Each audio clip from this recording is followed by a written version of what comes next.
জীবনসঙ্গী হিসেবে আমাদের এমন কাউকে বেছে নেওয়া উচিত যার কাছে ভাতের অভাব হলেও ভালোবাসা আর যত্নের অভাব হবে না। কারণ মেয়েরা কোনোদিন ভাতের অভাবে সংসার ছাড়ে না, মেয়েরা সংসার ছাড়তে বাধ্য হয় অসম্মান অবহেলার কারণে। আসসালামু আলাইকুম এভরিওয়ান, ওয়েলকাম করছি আমার নতুন একটি ডেইলি ব্লগ। যেহেতু শুক্রবারের দিন, সবাই একটু লেট করে ঘুম থেকে উঠেছে।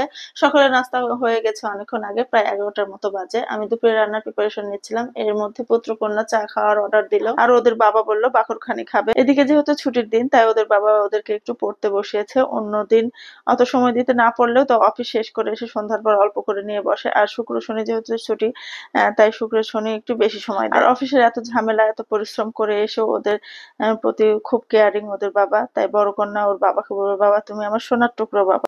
এদিকে রান্না বান্না সব প্রিপারেশন নিয়েছি। শুক্রবারে একটু ভালো মন্দ সবাই খেতে চায়। যেহেতু মুরগি রান্না করব, তাই পুত্র বলল মা পোলাও করে দাও। আর বড় কন্যা বলল বেগুন ভাজা খাবো পোলাওয়ের সাথে। আর ছোট কন্যা বললো তোমরা সবাই যা খাবা আমি তাই খাবো। এদিকে বেগুন ভাজাটা বসিয়ে পাশের চুলায় দিয়ে দিলাম। যেহেতু অনেকগুলো রান্না, তাই দুটো চুলায় ব্যবহার করতে হবে। এখন আমি পোলাওয়ের চালটা ভেজে নিব। পোলাওয়ের চালটা এখানে ভেজে নিয়ে রাইস কুকারে বসিয়ে দেবো। রাইস কুকারে অলরেডি পানি বসিয়েছি, গরম পানি।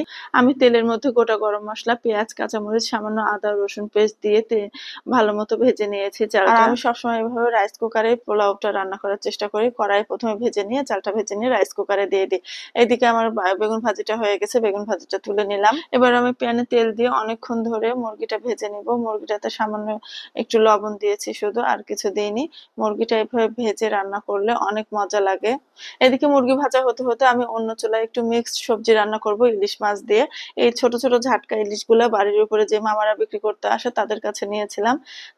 বেশ অনেকগুলাই নিয়েছিলাম, এই হাত মাখা চচ্চড়ি কিংবা এরকম মাখা মাখা কোনো সবজি খাওয়ার জন্য। আমি মশলা কষিয়ে ইলিশ মাছগুলো একটু ভুনা করে নিলাম। ভুনা করে নিয়ে ইলিশ মাছগুলো একটু উঠিয়ে রেখে মিক্স সবজিগুলো নেব। এখানে আমি মূলা, বেগুন, কচু, পটল এই 4 রকম সবজি নিয়েছি।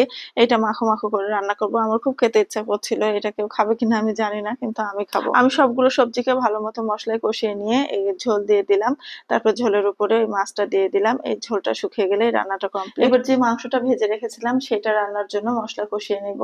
আর যে মুরগিটা ভাজলাম, সেই মুরগিটা ভাজার সময় আমি আলুগুলো দিয়ে দিয়েছিলাম। আলুগুলো দিয়ে আলু আর মুরগি একসাথে ভেজে নিয়েছি। যেহেতু আলু আর মুরগি একসাথে ভাজা হয়েছে, তাই এই রান্নাটা করতেও বেশি সময় লাগবে না। এর মাঝে আবার জুম্মার নামাজের সময় হয়ে গেছে, তাই পুত্রকে গোসল করিয়ে দিলাম। আবার বাপ ছেলেকে পাঞ্জাবি, টুপি সবকিছু গুছিয়ে দিয়ে নামাজের জন্য পাঠালাম। মশলাটা যখন ভালোভাবে কষানো হলো, তখন ভেজে রাখা আলু আর মুরগিটা দিয়ে দিলাম। মুরগিটা যেহেতু ভাজতে ভাজতে বেশি অর্ধেক সিদ্ধ হয়ে গেছে, তাই এই রান্নাটা তেমন বেশি সময় লাগবে না, তাড়াতাড়ি হয়ে যাবে। আর পিকুর পাপা যেহেতু পোলাও খায় না, তাই ওর জন্য হাঁড়িতে আবার অল্প একটু চাল বসালাম ভাতের জন্য। মুরগিটা কষানো হয়ে গেলে আমি ঝোলের জন্য গরম পানি দিলাম। এদিকে আমার রান্না বান্না সব কমপ্লিট হয়ে গেলে আমি টেবিলে খাবার দিয়ে দিলাম। ওরা নামাজ থেকে আসার আগে আমি খাবার দিয়ে দিয়েছি। ভিডিওটি ভালো লাগলে লাইক, কমেন্ট, শেয়ার করতে ভুলবেন না। কে কোথায় থেকে দেখছেন জানাবেন। সবাই ভালো থাকবেন, সুস্থ থাকবেন। আল্লাহ হাফেজ।